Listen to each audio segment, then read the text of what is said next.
The first thing to keep in mind is that women want an independent man, but they don't want him to think independently, which means that while he is aware of his surroundings and his place in them, he cannot act independently without a woman prodding him to do something that serves her interests. Men need to be made aware that they are in charge of their own lives and that they make their own decisions if you want to instill in them the trait of independence.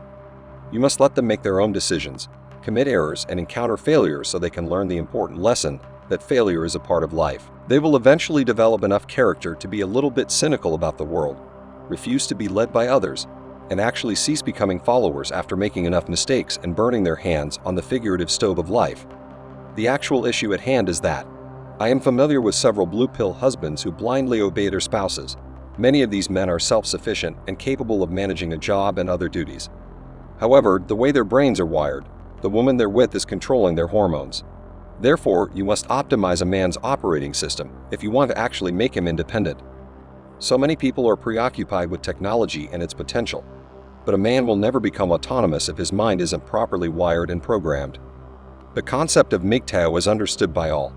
I suppose philosophy is just a fancy phrase for operating systems or human programming. In the contemporary era, where living is more convenient than ever, the majority of people are trained or programmed to only be able to handle minor amounts of stress to be independent.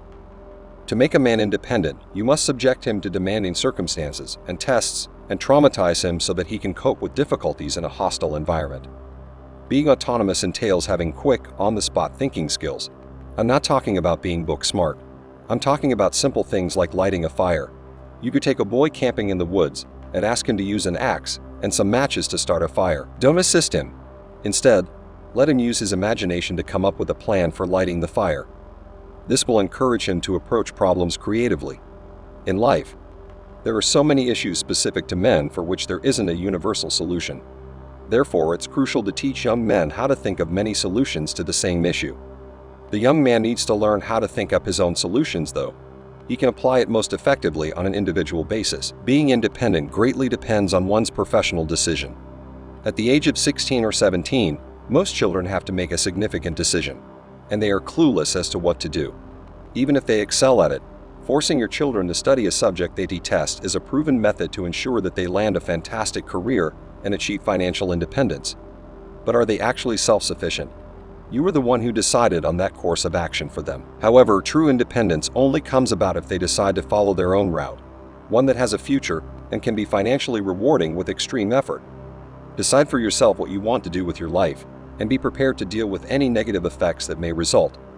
For instance, when I was growing up, I knew that I wanted to pursue a career in photography, video writing, psychology, and other artistic endeavors, but none of those things was forced upon me. I liked it and was naturally good at those things.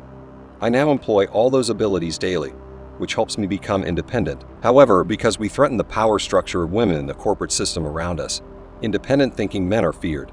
Our instincts, whether they be our instinct for female validation or our desire to work hard and accumulate resources, are the main drivers of our so-called independence.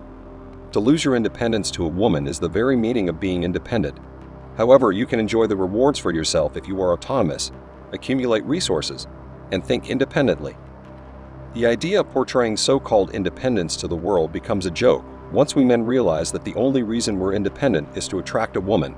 It's comparable to purchasing a good car in order for others to admire you and your taste rather than for your own enjoyment. They might therefore attempt to take it away from you. Considering they will receive a pat on the head, most men are quite comfortable with this. You'll have to work hard, buy another vehicle, and repeat the process until you realize that your independence and ingenuity are being abused after the woman offers you validation, and then practically speeds off with the car you bought, leaving you standing on the curb smiling. Because the independent man has internal validation in the kernel component of his operating system, women dread them because they will just hand over things that they have worked for so readily, if at all. This means that he cannot be duped by a short smile or a flash of skin. Every young man should be taught the concept of internal validation math if they wish to be free. But observe how women relentlessly shame men because it appears that they are aware that once a man has achieved complete internal validation, he will no longer require female approval. I don't think there's a huge group of women out there continually attempting to shame men. I think everything works on an instinctive level. There is no female hidden group instructing women to maintain using derogatory language, or else men will start to think for themselves. Additionally, Men who strive hard to satisfy their demands for feminine validation and acceptance are exploited by women, governments, bankers, and corporations. The idea that the independent man is truly autonomous when he gives that independence to a woman for sleazy antics underpins our entire culture. Men are starting to see this as a flaw in the system.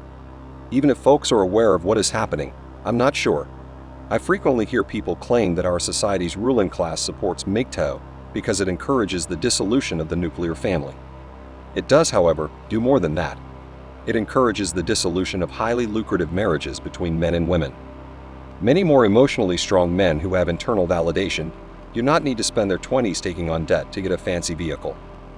For a woman to live comfortably, they don't need to labor nonstop at several jobs. I believe that because this paradigm has been in place for such a long time, few people are even aware of it anymore. People hold the belief that things will always go on as they have been, with men eternally eager for real women. Nobody out there, in my opinion, genuinely believes that men will ever be independent, both independent from women and independent from the responsibilities of protector and provider. After all, it's just who we are. But as soon as that need for female validation is removed, the provider function also seems to vanish on its own. Men can only become fully independent in this way. Anyway, that's all for today.